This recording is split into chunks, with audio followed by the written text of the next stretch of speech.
We're just going to go straight to our next speaker, who is Reverend Dr. Joe Edwards. Okay, I'm just going to mute that. Reverend Dr. Joe Edwards. I'm just going to read a little bit of an introduction. He is a writer, coach, Bible teacher, and international inspirational speaker covering issues of social justice, leadership, faith, and society. In 2019, he was awarded a doctorate in theology and ministry. I think it's supposed to be by St. John's College in Durham, where he's also a visiting fellow. He's also on the team of the International Institute of Religious Freedom. So I'd like to welcome you, sir. You're going to be discussing about managing cultural diversity in post-World War II and Windrush Britain. Over to you. Thank you very much indeed. And thanks to everyone. I have been following the conference with great interest. And I have learned an awful lot. Pat has been very kind in giving me a very sort of generic subject, because my specialism isn't in this particular area, which is why I have been very grateful to listen in. But I did want to come at my particular subject matter very briefly from within the context of what has already been said, rather than veering off to a sort of a fanciful conversation about diversity. But I want to try and root it back in some of the elements. I'm also the lazy contributor of the day because I have no presentation or PowerPoint. It's just boring old me. But I was thinking that the current context of COVID gives us a very interesting context and perspective against our entire discussion today, because COVID has been something of a game changer in many ways. All of us are having to think differently now about how we communicate, how we work, and so on. But COVID has also been something of a revealer of something we've always suspected. And that is that the health disparity between rich and poor, people from very different demographic communities, has always been unfair. And COVID has brought this up into very sharp, high definition. So what I want to propose is that what we are learning here, and what is basically undergirding our discussions today, has been that government has two roles for all of its citizens. The first is protection, to protect its citizens' well-being. And the second is to promote profitability both for the individual as much as for the state. And this is what our government is wrestling with at the moment, isn't it? How do we protect people by throwing them out of pubs at 10 o'clock as opposed to 11? And how do we build profitability by getting everyone back to work? And within that discourse of protection and profitability, we are faced with a number of the critical issues around well-being, and particularly well-being for BAME communities, and which is the substance of our talk for today. I suspect that in dealing with diversity and disparity and justice, the government has this responsibility to protect everyone, providing well-being, and then racial injustice, I want to suggest, happens when three things happens. One, the government neglects the protection of minorities. Or two, it protects the majority at the expense of the minority. Or three, it builds profitability and profit for the most powerful or the majority at the expense of the minority or those who are least powerful. And whatever we make of the Black Lives Movement, we have all been forced to pay attention to this disparity. And it has drawn us to kind of re-examine the legacy of slavery, as we've been hearing, the trauma which has been compounded by slavery, and how that then has infiltrated our experience of living together during the pandemic. And others have said a great deal and very powerfully about the whole compilation, generational impact of trauma. I actually think it's a very important note, which we have undersold in the discourse about slavery and also in the discourse of well-being. So it was good to hear that today.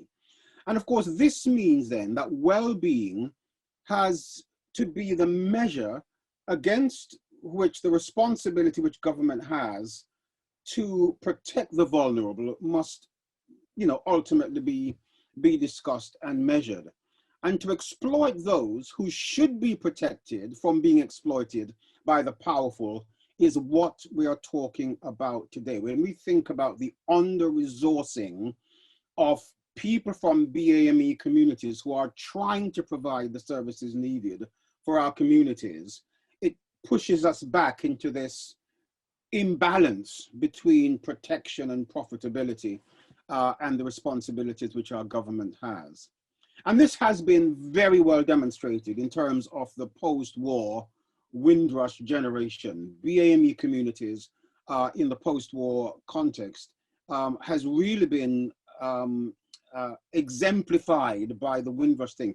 The Windrush is probably the only icon I can think about, the only image I can think about, which both embraces the idea of celebration, building, contribution, and scandal. And so when the Windrush landed in June 1948, it was a symbol of celebration. The Commonwealth has arrived to rebuild Britain. And we should remember that 1948 was a very powerful time in British history. It was, in fact, the launch of the NHS. It was the launch of the Universal Declaration of Human Rights, Pat was mentioning earlier. And this year was a year in which many Commonwealth citizens, people from the British Empire, from the Caribbean and elsewhere, began to descend upon Britain in order to build better, as our government would say. And these are people who came to the mother country, people like my mother, myself as a second generation, who came to rebuild the National Health Service, who came to rebuild the transport and steel industries. We came to participate as people offering profitability to our government, to the mother country.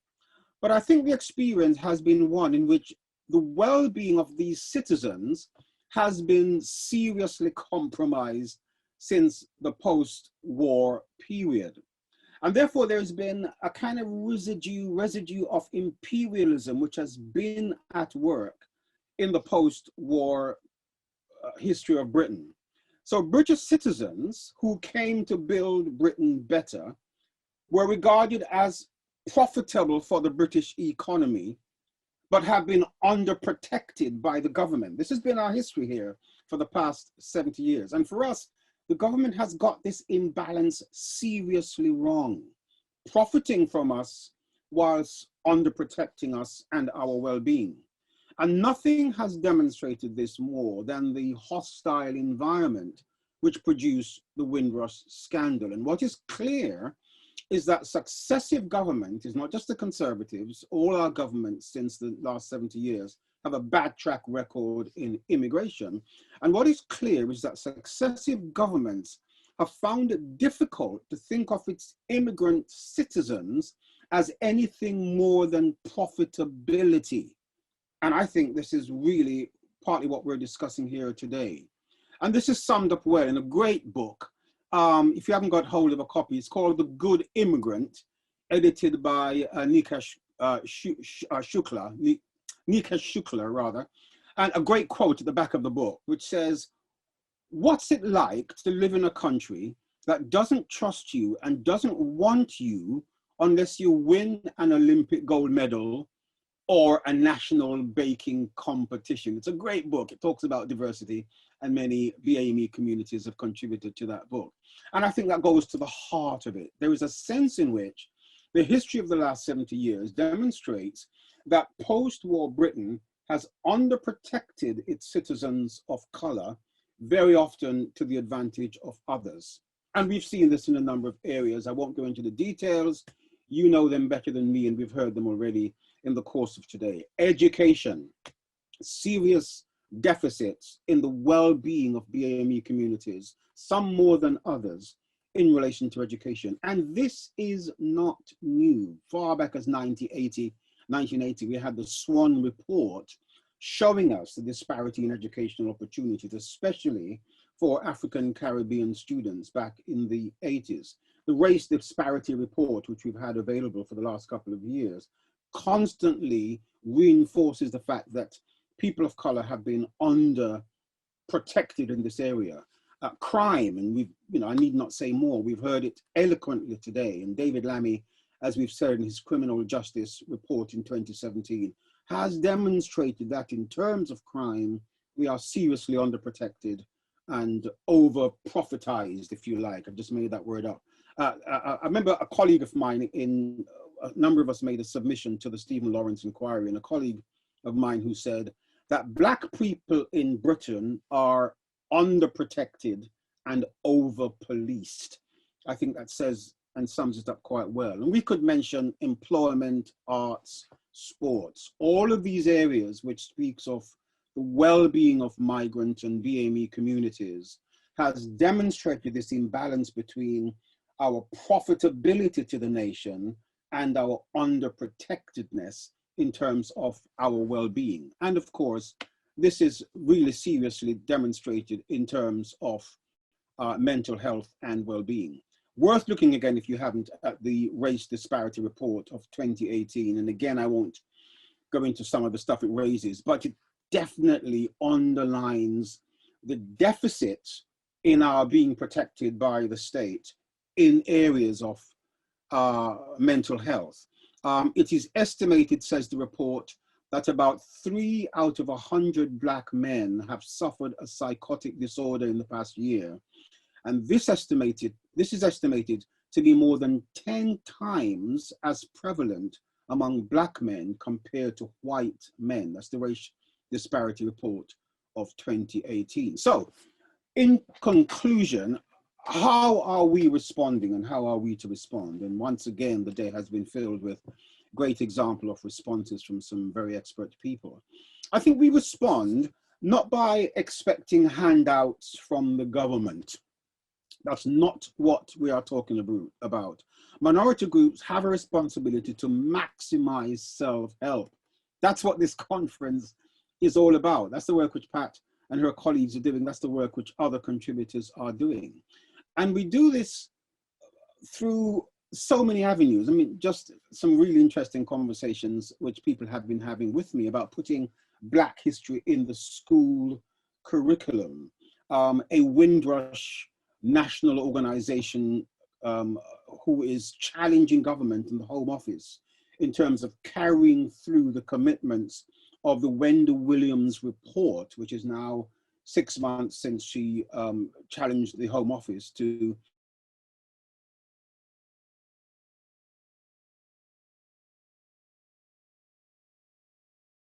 I think he's having problem with his internet. Yeah. The scandal of the Windrush behavior. Oh, can you not hear me? For a while, you just cut off, but we are hearing you now. Oh, can you hear me now? Yeah. Okay. Well, it probably wasn't worth hearing. The bit you missed probably wasn't worth hearing anyway. But I'm basically saying in a nutshell that we are making very important strides in responding to this disparity of protection and profitability. But we also realize that it's always the responsibility of the majority, the powerful, our governments, to ensure that we are protected and that we are properly resourced. When we lobby, when we insist that Enfield should provide the kind of support we need, it's not that we're begging, it's that we're saying there is a deficit in the protection of our well-being, and therefore we are challenging our authorities to step up to the plate. And this is true in education, it's true in crime, it's true in all the areas in which we find ourselves at a disadvantage over the last 70 years. And just very finally, if you can still hear me, we do this not for the BME community alone. We do this for everybody, because the point we are making to governments, the point we're making to our national councils is, when you empower us to support ourselves, and when you deal with racial disparity, everybody in Britain is better. So better well-being for BAME people is a better Britain for everybody. And so I want to applaud the conference and all that we're doing together here today. I'm sorry if I missed out. My internet was obviously misbehaving. Thank you. Right, thank you very much, sir. And like we earlier said, some people are asking for more information. We would forward as much information as we can. We're gonna monitor all the chats and we're making notes, so don't worry about it. So I'm gonna, without further ado, bring on the next speaker, who goes by the name of Dr. Leroy Logan. He's going to be talking about appreciating the great contribution and beauty of Black people in multicultural UK. Please, can I ask you to mute yourself, sir? Okay, and then can I ask Dr. Leroy to unmute himself, please? So Dr. Logan is a former superintendent in the Metropolitan Police. He retired in 2013 after 30 years service. He's also a former chairman and founding member of the Black Police Association. Leroy is one of UK's most highly decorated and well-known Black police officers, a highly respected and well-regarded commentator on policing in Black communities. He believes that there is still much work to be done in creating a more equitable and fair criminal justice. Since his retirement, Leroy has built a reputation as a go-to person expert, using his decades of experience to give insightful, critical analysis on current events surrounding our justice system. He's been called upon by the likes of Channel 4, Good Morning Britain, The Guardian, LBC, BBC, Radio 5, and more. His first book about his life in the Met, Closing Ranks, is out September 17th. So I'm thinking it's out now. He sent us that beforehand. So I can't find him. Could I please ask Dr. Logan to... You can share your screen, sir. Can you hear me? Yeah, we can hear you. You can share your screen. I'll give you access. Yeah, I'm not going to quite go into sharing the screen first. I'll do that in a minute. Okay. And I just wanted to acknowledge the previous speakers. It's been a very, very rewarding morning and early afternoon. I must admit, I always feel a bit set up when I'm following Joel. Joel is a good friend, but this is where friendship starts, when you have to follow him. Sounds like heaven. After he's been speaking. But it's also great seeing him back on form. As we all know, or some of us will know, that he was in our prayers, and it's really great to see him in fine fettle. And it's on that note, I think I need to speak in terms of how we as a people are in fine fettle. Yeah. I will pick up on what Joel was saying about the profiting of us as a people and being underprotected. In fact, it's one of the mantras for a charity I've been running for the last, well, we started it 20 years ago as the Black Police Association Charitable Trust, and it's now called Voyage Youth. I've been doing the trust and confidence element for the young people, and every year for the last 20 years, when I speak to them about trust and confidence with policing, they always talk about feeling a sense of over-policed and underprotected. And every year they talk about that. But it hasn't stopped us from continuing to help our young people. We've been running a Young Leaders for Safer City course for Year 9 students so that they get BTEC level 2 at year 9 before they start the GCSEs in year 10. And they even get UCAS points. So if they want to go into higher education, they're in good standing. And it helps them to know their rights and responsibilities and positive peer-to-peer mentoring, knowing that they can change their environment and not become a product of it. And it's from one of the presentations I give to Voyage. I'm going to share my screen and hopefully it will work. Similar to Joel, I'm not very good on the technical parts, but I'll do my best. So, share the screen.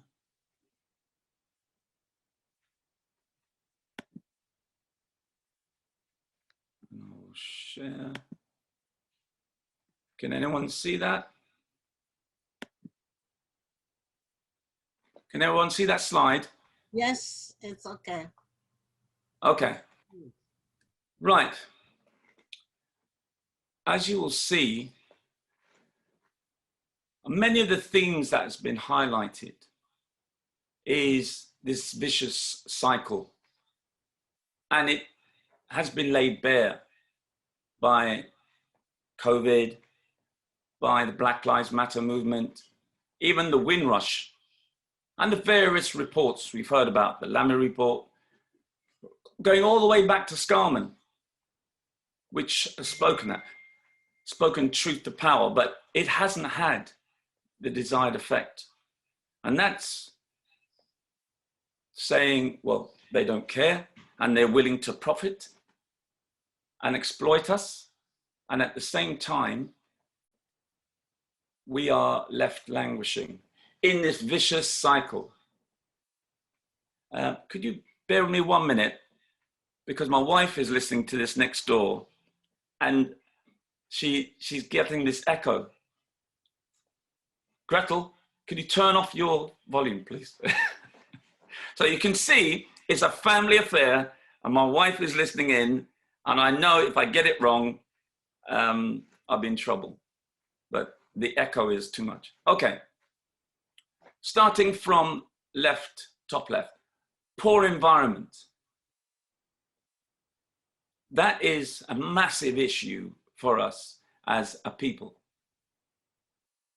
70 to 80% of the most deprived boroughs in this country are housing of Black and minority ethnic people, as we've already said is BAME, even though I don't particularly like the term, but I'll use it. So that is an issue for us as a people. So how do we celebrate what we've done to help? Well, as it's already been said, the Windrush generation came over and helped to build communities, even though at the same time they're being housed in the ghettos. And as a result of that, they inherited the poor housing. And that has not really changed. One of the great celebrations of it has been housing trusts. Some of the most successful housing trusts have been run by Black and minority ethnic people. So that's contribution. And I'm going to ask those in the audience, so I want a bit of crowd participation, if you know of these housing trusts who have really contributed. And put it in the chat. I'd really appreciate to know what is your background knowledge of how Black-run housing associations and various charities help in the housing, because this is part of the big society that David Cameron used to speak about. And we have been actively working since 2010. Educational failure.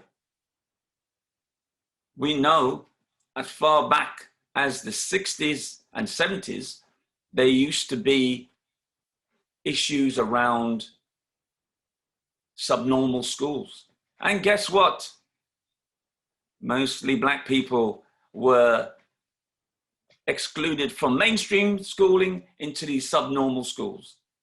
They now call it schools exclusions.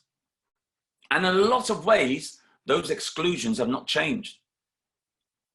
And unfortunately, once you exclude a child, you might as well write the date in which they're going to the prison system. And Des Brown spoke about that and how a lot of our young people are suffering from adverse child experiences because what's happening in the home, what's happening in the school, how they're undermined. And as a result of that, they get disillusioned and the teachers don't have that cultural competence to keep them engaged, and they exclude them into alternative provisions, and they're left to their own devices, where they can be picked off by the dysfunctional role model, the criminal elements, who then suck them into gang activity and the county lines and the distribution of drugs all over the country, in particular, urban deprived countries where we as Black people are being ghettoized. And it's still the case today. So the educational failure is something that, again, we contributed to turn around.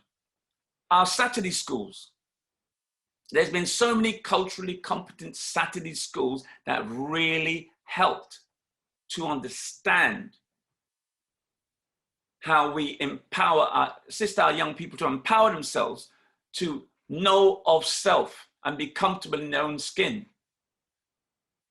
Some of us had an opportunity, like me, even though I was born in London, I was able to go back to Jamaica at primary school age. And that cultural immersion of seeing doctors, nurses, even police officers who looked like me, let me understand that I wasn't going to be defined by negative teaching or disproportionately bad careers advice or any form of state systemic failures.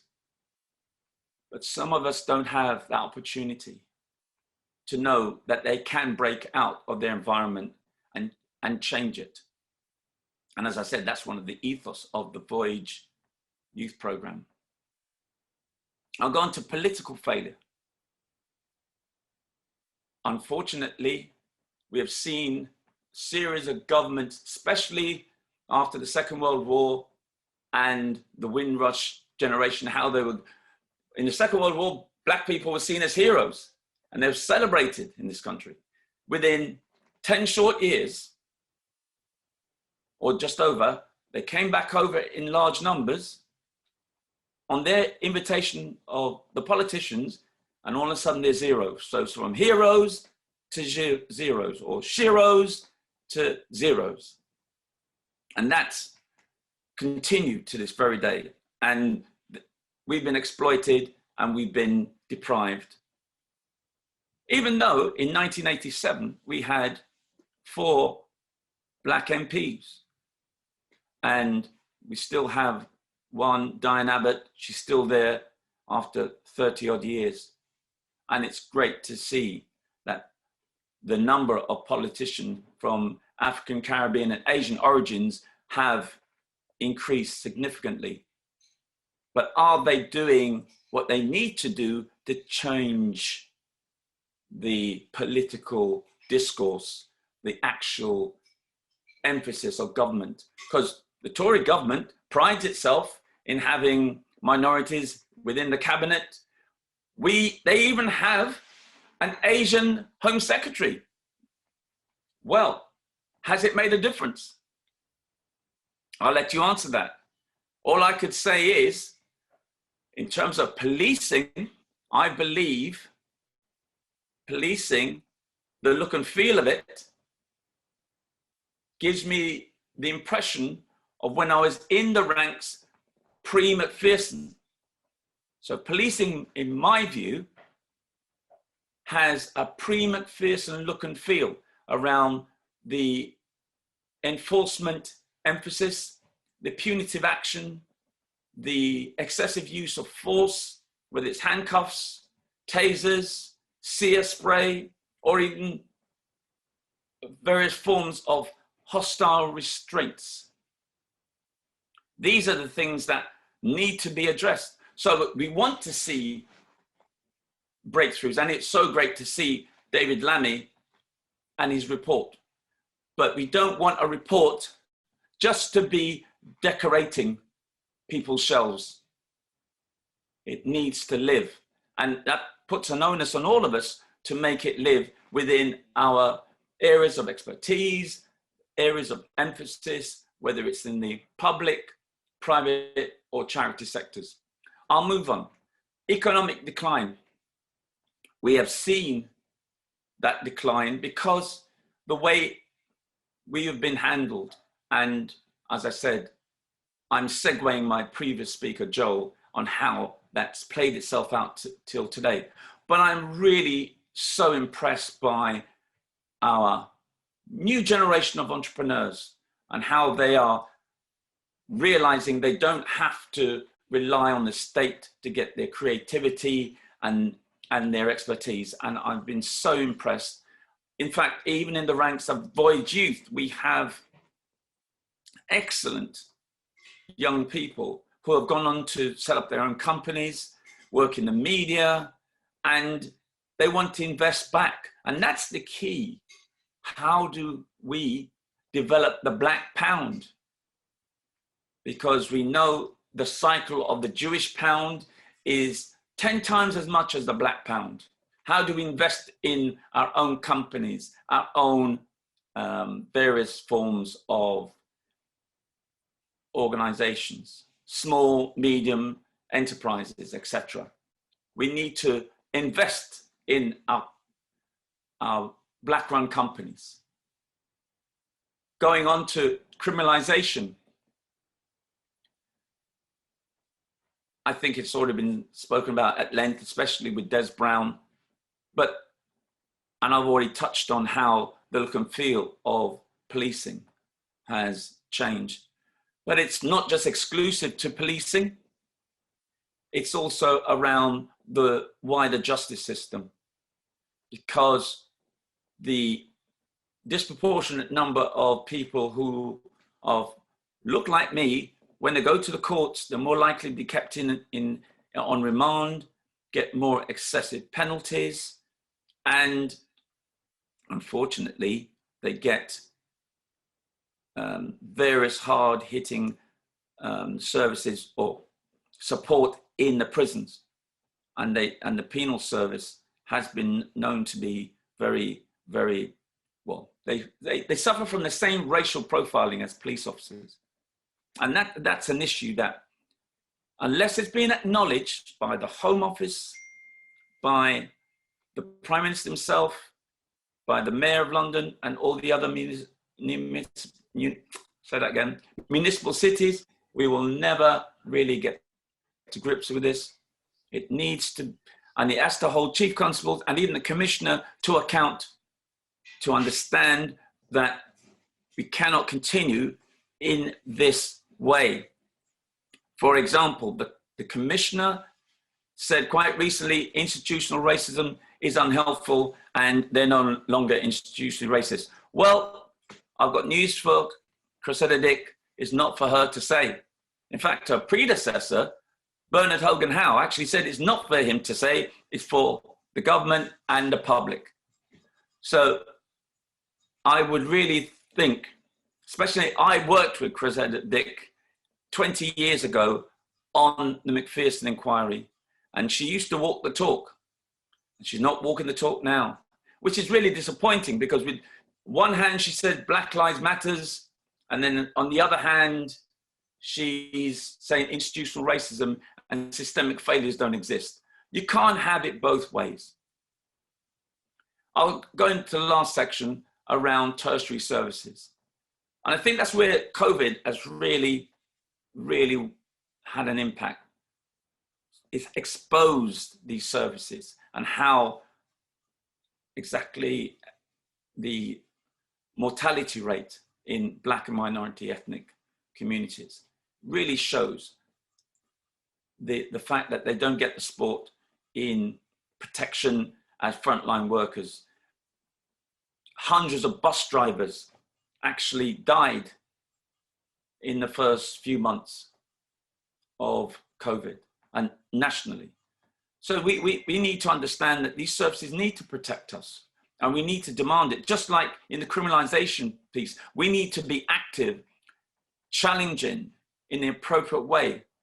maybe peaceful protests. But we need to be collective. We need people power. We need that critical mass. So that in the end, these marginalizations and exclusions at the center of that diagram have to be changed. Because at the end of the day, I want to make sure that my grandchildren are not suffering the same inequalities and injustices, like this vicious cycle, as my children's generation have, my generation has, and my parents and great-grandparents have suffered. So that's what we need to do. It's a rallying call. And I've tried to do that, and I'll be unashamedly promoting my book, Closing Ranks. It's my first one, but it's there as a rallying call to get people to understand, despite your worst nightmare could be your biggest breakthrough. Because I left the world of science thinking I'm going into medicine, and I turned and responded to the calling of policing. And for the first 10 years, I was thinking, what am I doing? But it worked its way out in a way I was able to help set up the Black Police Association and the McPherson inquiry, and being involved in the Damilola Taylor investigation. And in fact, I realized in that investigation, while I was doing that work, that the father of Damilola is actually my in-law. Richard Taylor is my wife's cousin. And it's through that inquiry and where those worlds collided, but we still secured a conviction. And it's really to say, well, despite your challenges, despite how high the hurdle is, we need to assist one another, to collaborate, to turn around these different challenges we have, and make sure that we don't point the finger. I don't realize 3 fingers are pointing back at us saying, what are we going to do about it? And how do we make sustainable changes? And I leave it with that. Wow, thank you so much for that powerful presentation. We really, really enjoyed it. So I'm gonna call on Patricia, who is going to be taking the final panel discussion. So over to you, Patricia. Okay, that has been very interesting presentation. Dr. Logan, if you stop sharing your screen now so they can see my beautiful face.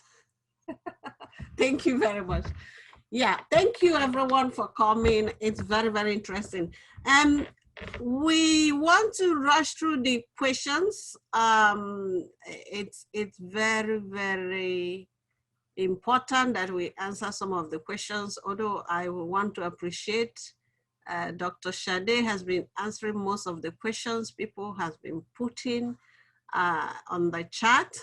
But one key question people are asking, what is next? You know, how can we make sure that what is impacting a lot of you have spoken about the COVID and the impact on NHS. It's not just the nurses. I actually say, what about the cleaners who clean up inside the wards? What about the mortuary keepers, those who are really keeping, you know, in the process of, you know, they are the people who takes the bodies to go to the mortuary. What about most of them who actually cares for them and for their families? Not only are they worried, but their children may be worried when they hear all the news that is happening. And yet, the government recognize all these things. You know, it says, charity begins at home. I begin from where I am, okay? The government recognize all these things, that the Black and ethnic minority have been impacted. They talked about it. However, there is no action, okay? There is no action taken to support the community and to work with the community groups. For us, we are frontline staff. I see ourselves. We are exposed also because we were in health and social care. We need to see our clients. Most of the mental health patients, you cannot see them on the Zoom. They prefer social contact. Do you understand? So how do we, that's the general question to the speakers, how do we ensure that our community are protected? Do I throw it first to Pastor Joel and then Leroy? And I think Mr. Dabu is back now. So three of you, please, if you can, any of you have response to that.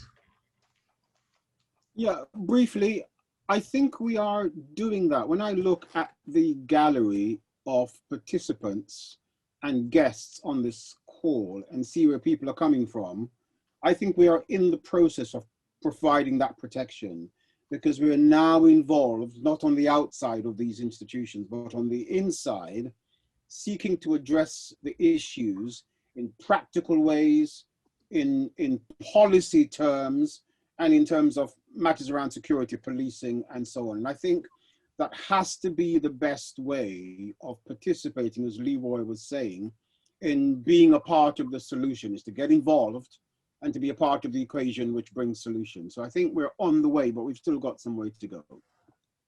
Thank you. Dr. Leroy? Yeah, basically, we need collaboration to bring ourselves together.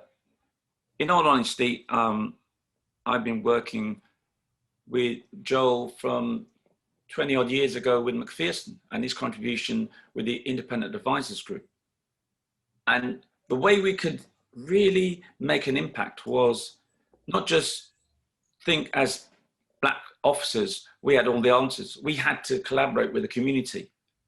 Now, there has been a bit of divide and rule since McPherson and the independent oversight to make sure that officers were held to account, chief constables, the commissioner, etc., by this current government for the last 10 years. And this party, the Tory party, has created the divide and rules so that some of our people are part of the problem. So we need to identify where people can be quite of a saboteur. So if you're trying to do something, they will undermine you, your morals or your honesty or anything that you're vulnerable for criticism. So we need to collaborate. We need to bring people in the recognition that if you're part of the problem, step out the way. Don't be a barrier and create, even though you look like me, don't be a barrier to allow my community to be exploited more than it is. And everyone needs to know their stuff. If there's anything, I encourage everyone, know your stuff. We have had a lot of stuff here this morning and this afternoon. So there's no excuse for anyone to go back and say, I really don't know what I can do. You have seen, you've been exposed, do your own inventory, make sure you're working with your organization, and ensure that you apply that wisdom. Apply that wisdom, apply that knowledge so that you are contributing, whether it's locally, regionally, or nationally, or internationally.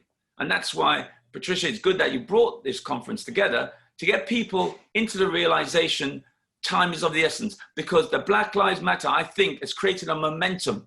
We can't allow it to be just a moment. It is a momentum for change. We all need to collaborate to make it happen and make the changes we all want to see. Thank you very much. Mr. Dabu?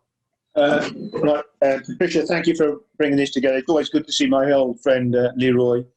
In fact, if it hadn't been for him, after a couple of weeks at Hendon, I was about to leave because I was shocked at how the level of racism and bigotry. And Leroy rather than being nice and kind to me, says, well, what do you expect? Yeah, it was tough love, he tells me, so all these years later. So I think the time is to be honest. I think let's use the metrics, let's use the figures. And I would say to people is make sure you know the metrics, the numbers in your world. No matter where you are, no matter what organization you're in, no matter what industry you're in, the picture's the same. There is massive disproportionality. And people seem to be much more sympathetic for dealing with gender issues. If you look at the position of, so for example, the police service, when me and Leroy joined, there was no black chief constables, there was no women chief constables.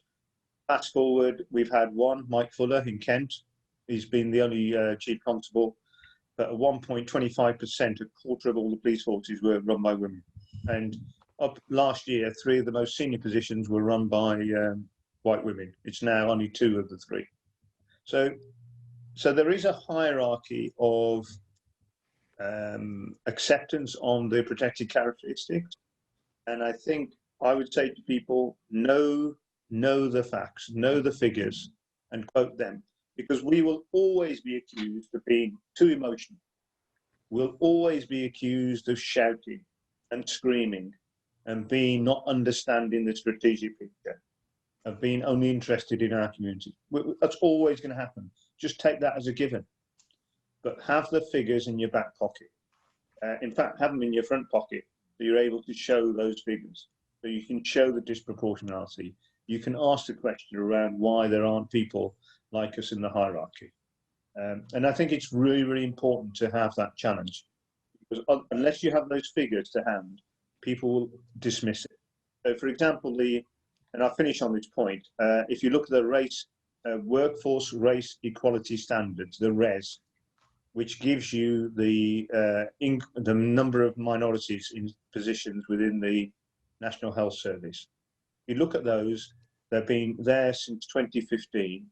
In most trusts, they've been going backwards. The workforce race equality standards, the figures. So you're more likely to be disciplined if you're a person of colour. You're more likely to be bullied if you're a person of colour. You're more likely not to be treated with equal opportunities. These are all NHS figures, and you are less likely to have people of colour in senior positions. Ask those questions. Use that res data. So go armed with data, and give the data to the organisation. There'll be the same response in the police, the NHS, local authorities, even big charities. They'll all have the same response. Very, very difficult. We've been trying for years. We're really committed. We really want to happen. Actually, you just ask them the figures. What are the bums on seat? What have you done to ensure that greater equality? Thank you. Thank you very much. Another question I want to ask, it's about how do we empower our youth? Obviously, they have seen this issue of racism, they've seen their parents went through it, and they continue to see, this is the culture, they know where they're born, and they feel not accepted, okay?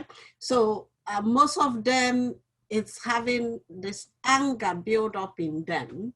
And this is one of the triggers for this conference, because what I was saying to the authorities is that whether we like it or not, there comes a time when somebody who is oppressed, you continue pushing the person to the wall.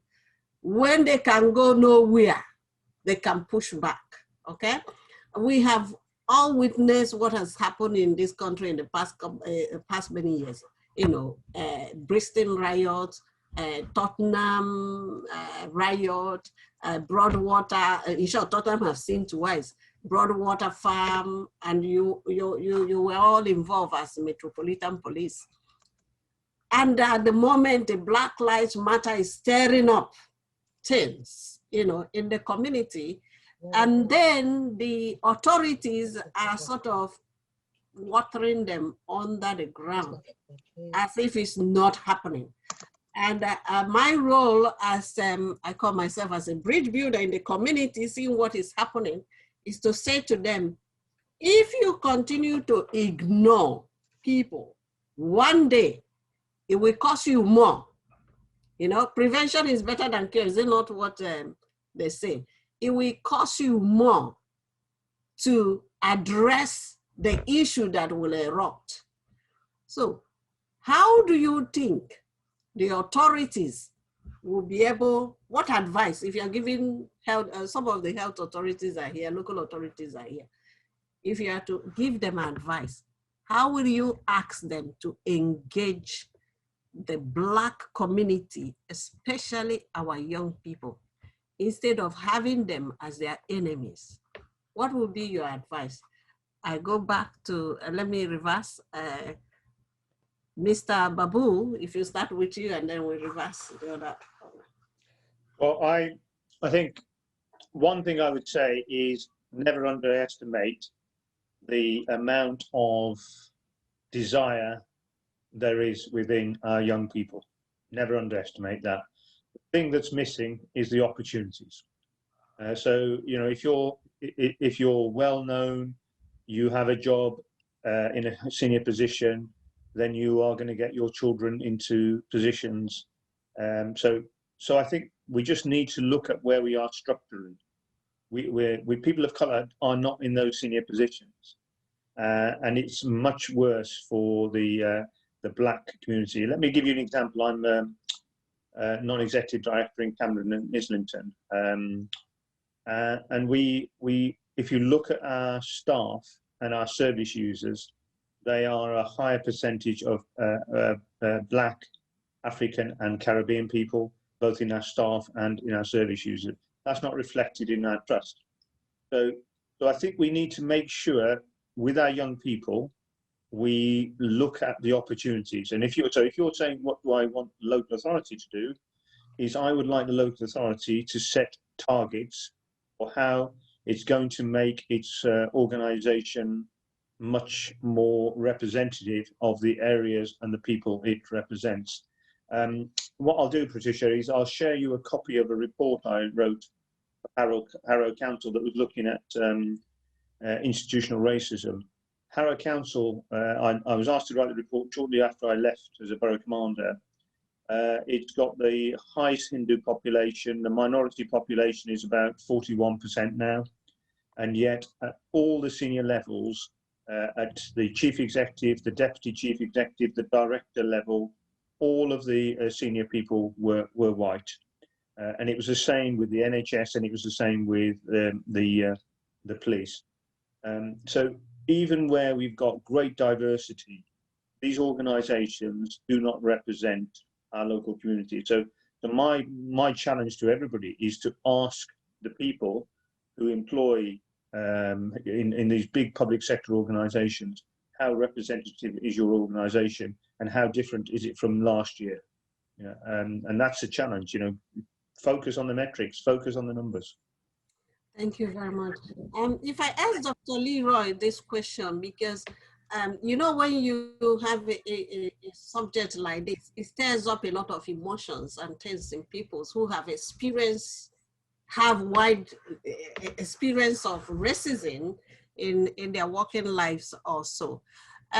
One of the key issues we found is that people experience this, but they are afraid to challenge it, especially within the institutions.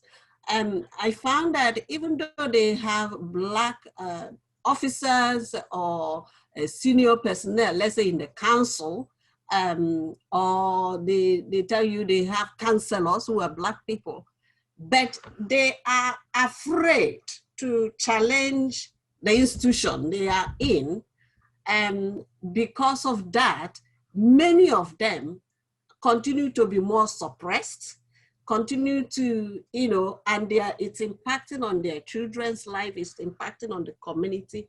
So what advice will you give these people? How would they come out of this fear that if I challenge bad practice, They will focus on me. They will make my life miserable.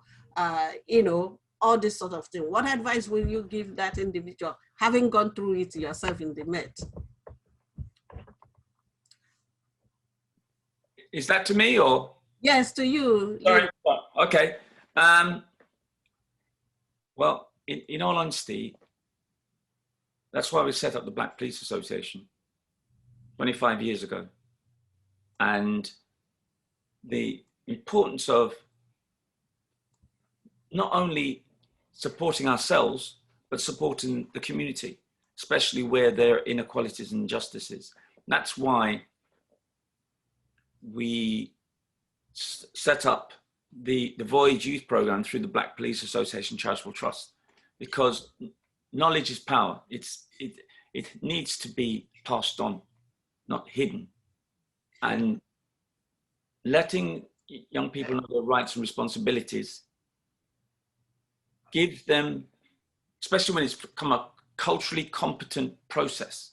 So the teachers, the tutors, the supporters, the volunteers, the whole wide Voyage team look like them, or that they have that shared and common experience. So it's not just an assessment of color, but the shared and common experience of what we can do to assist them to navigate through all the traps. And as Dal touched on, we need to have some tough love. We've got to tell people what they need to know, not what they'd like to hear. 37 years ago, I said to Dal, what did you expect? They're not going to give you an easy time. Fortunately, he went on to do great things, and he owes me a percentage of his pension. And I've told him that several times. I'm waiting for my check. But I've actually seen that empowered, immortalized in celluloid. I went to the private screening of the film that Steve McQueen has done about Mangrove 9 and various other Caribbeans in the 60s, 70s, and 80s. And the last episode of that is on my life. And it includes the early part of my career, where they actually immortalized our conversation, Dal. They didn't call you Dal in the film. I only saw it at a private screening on Monday. And I don't want to give away the story, but it's quite amazing how our conversations, they picked up on that. And it's really brought back the importance of care for one another and tell each other what we need to know and not what we just like to hear. And make sure it's relevant and real. And that's why you're only as good as the questions you ask. That's why in the Black Police Association, the Muslim Association that Dal started, and various others, we are tasked the questions because from a level of expertise, because that in itself empowered other organizations. So we're still getting it now, even in retirement. Dal and myself get organizations asking for us to assist them on the race equality frameworks, their community impact assessments, all of these things that we helped to develop through McPherson and various other inquiries. So for us, especially the race and faith inquiry, which was really important as well. So for us, we have not just gone into retirement and relaxed on a beach somewhere and say, hey, we're here, our hands are still dirty. So we're understanding the importance of role models, because I could easily, like Dal, go and relax on a beach somewhere and think I've done a good job, but our hands are still dirty. And let us understand it is not just 9 to 5, it is a 24/7, 365 effort. And it's for us to step up and help our young generation continuously. So if there's anyone who wants to volunteer with Voyage and any other charity, please step up, because we need to help our young people being more rounded to support themselves and not to buy into the negative peer groups who are siphoning them off into a life of crime.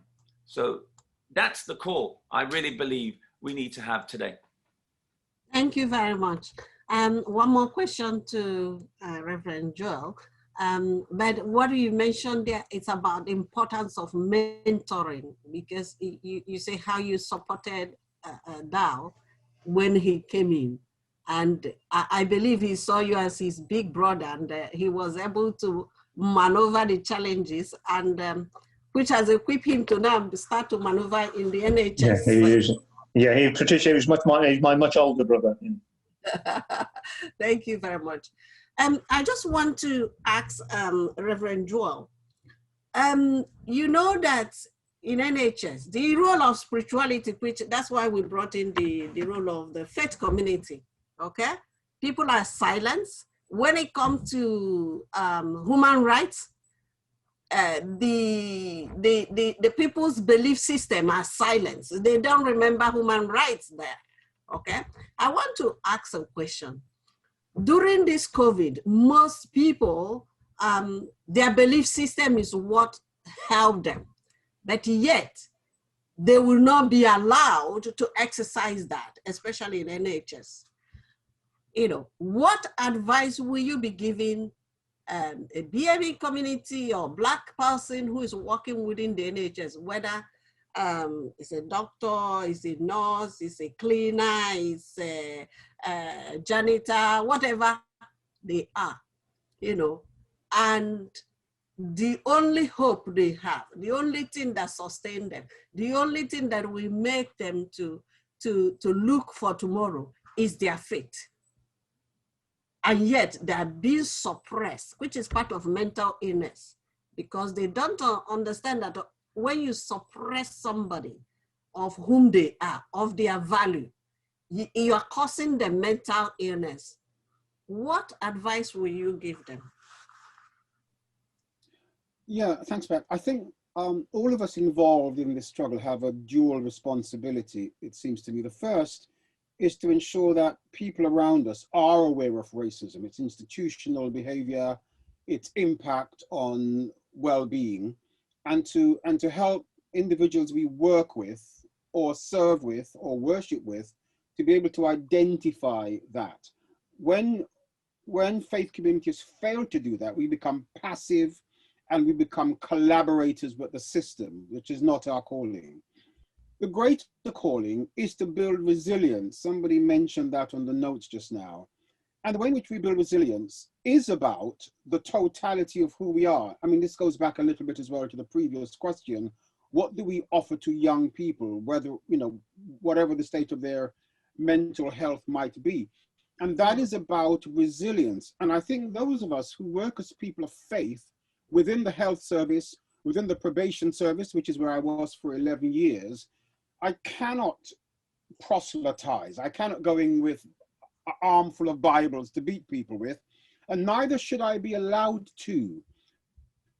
But I think I have to get a contract with the client, with the people I'm working with my employers, and that my faith is a very central motivation for me.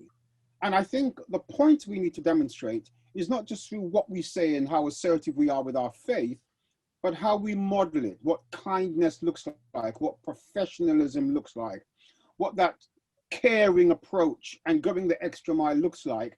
And people should see it in our behavior and professionalism.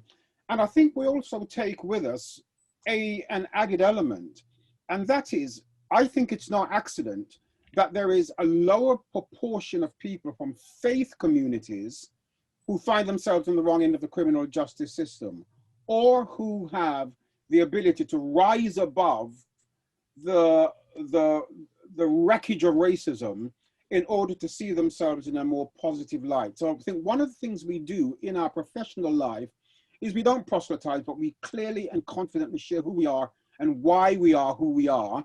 But also I think we are in a position to say, you've got to think of yourself not just in terms of anti-racism. We don't want to be people whose lives are defined by racism, but we are people created in God's image. We are people of intrinsic value, which has nothing to do with race or racism. It's just how we are as human beings. And that, I think, as it shines out in our work, because whatever or ministry we're exercising outside of our faith.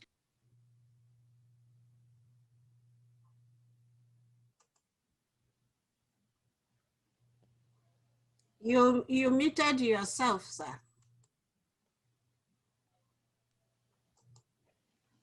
Okay, you're on mute. Yeah, I muted when I was finished. Oh, okay, sorry. Thank you very much. I know that people still have some burning issues in their heart, but I'm conscious of time. And can I just say something very quickly? Yes, please. Yeah, I'm just building on what Joel has just said. I think it's also recognizing how faith in action is really critical, whether it's Christian faith, the Muslim faith, Hindu. It needs to have a real understanding of the practical applications.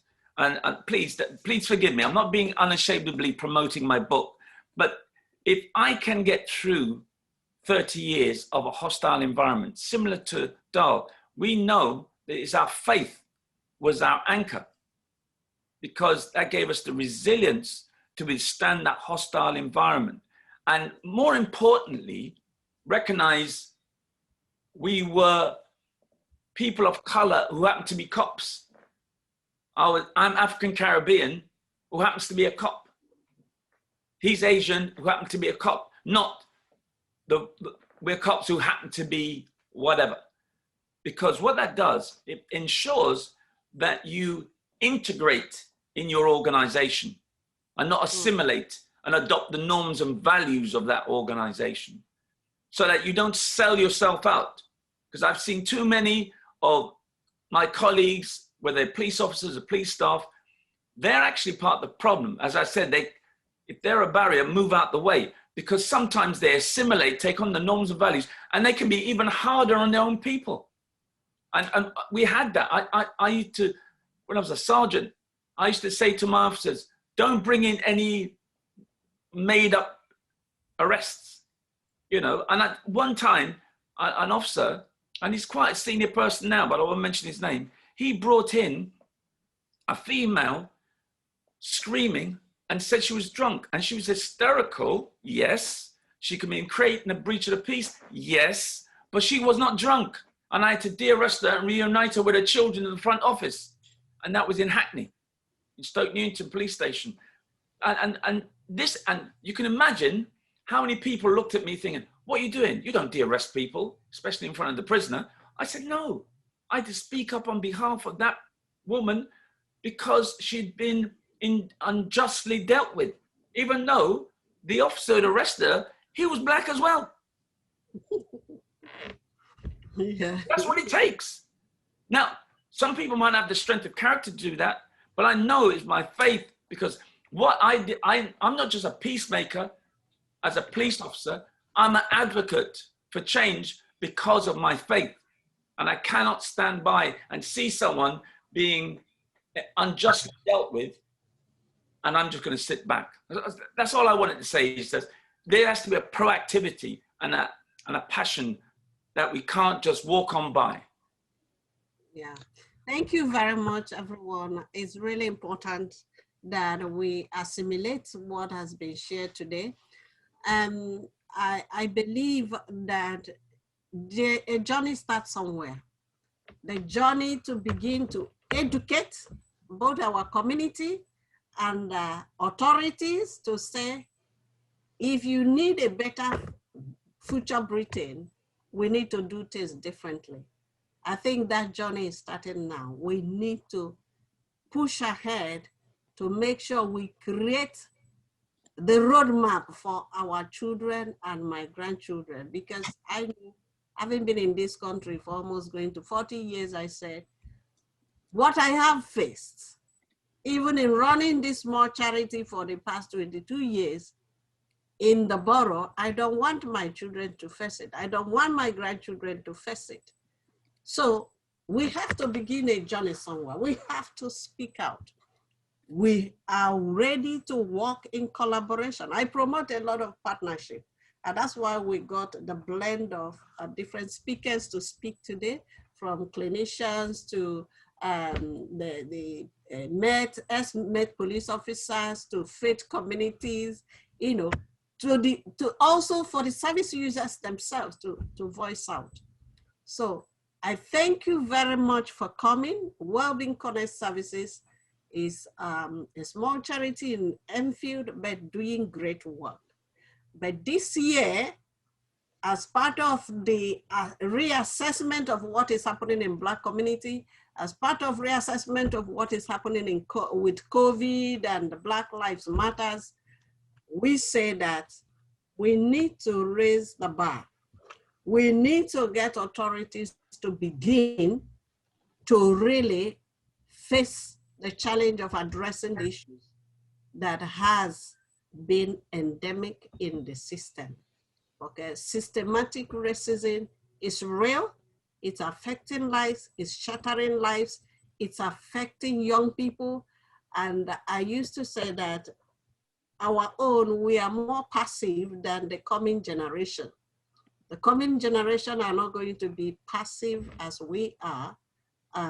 They are more forceful. They will not take what we have taken.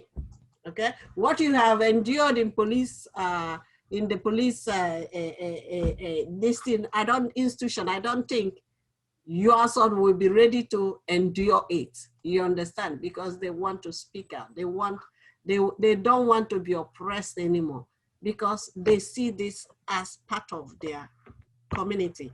And as you said, we are building the nation. The money that are being spent, we are contributing to it. If you go to NHS, I attended the event for Nigerian Nurses Association, and I was shocked to hear that we have over 5,000 doctors who are Nigerians alone. 5,000 in this United Kingdom. We don't talk about the whole Black community, the whole BAME community. You know, if you don't value what you have, when you lose that, it becomes difficult for you to gain it back. The Black community are building this nation. They need to feel part of this nation. Our mental well-being is very, very critical, and we have to begin to speak. Please, I believe that organizing this, we're empowering you. Don't be afraid anymore to speak out. If you're an NHS worker, if you're working in any institution, challenge in a subtle, in a right way, challenge racism. Challenge it. If you need support, there are many organizations that can support you. We are here. If you're afraid to talk, I can talk for you. That's my policy. If I can't talk for you, I know where to get Leroy to talk for you. I know where to get Bob to talk for you. I know where to get Joe to talk for you. So please don't die in silence. Don't die in silence. Mental health is real, whether we accept the word. Many people don't accept the word, the terminology, mental health, because they see it as madness, or we don't accept it. Mental health is real. It can affect anybody. Depression is real, and it comes suddenly. You wouldn't know when it comes. And a lot of young people are suffering depression now as part of COVID, impact of COVID.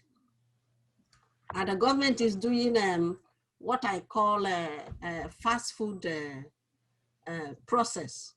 Okay, engage with that child. Just give them 3 sessions or 4 sessions of support, of therapy. That's it. So it's microwave support. The 3 sessions you will give the client is not even giving you adequate time to engage, have a relationship, which was mentioned. You need to build a relationship with people to give them support. You know, Black community are so marginalized.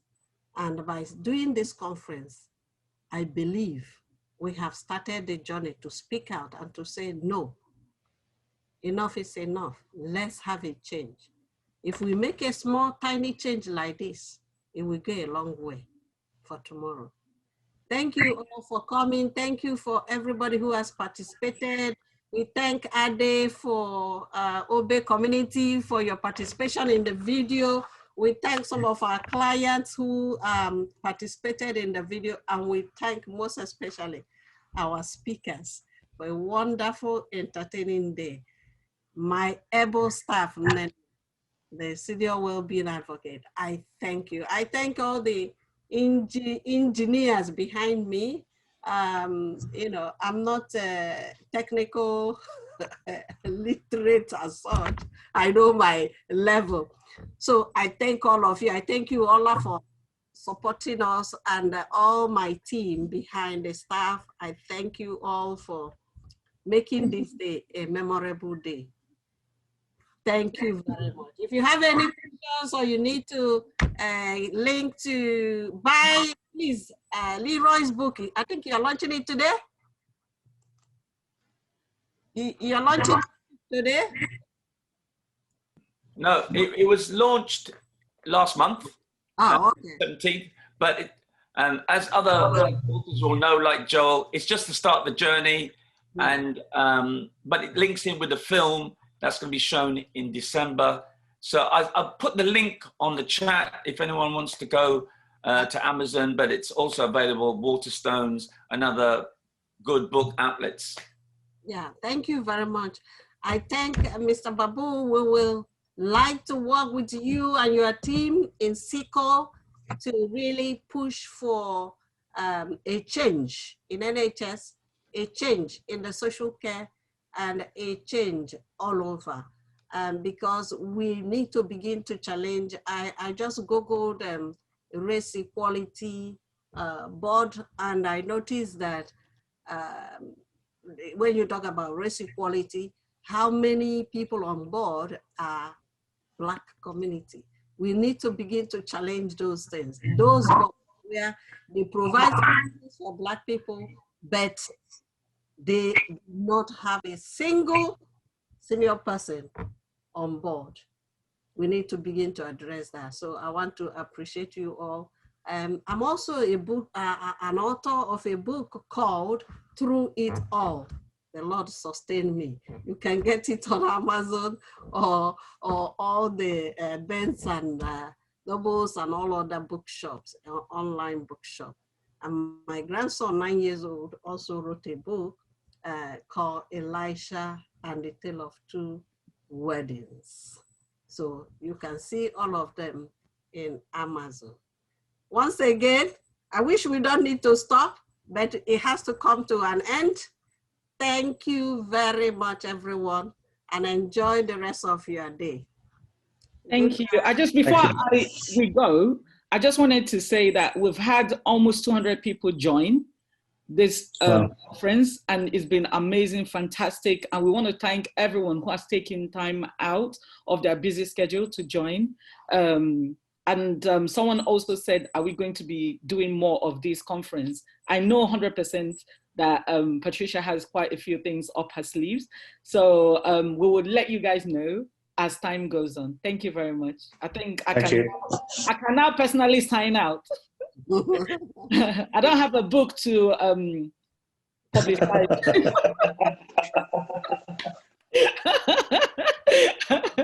I'd just like to say I'm thinking of writing one. Yeah, I have to start writing one now. All right, thank you so much. Thank you, everybody. Thank you. Take care. Thanks a lot. Bye.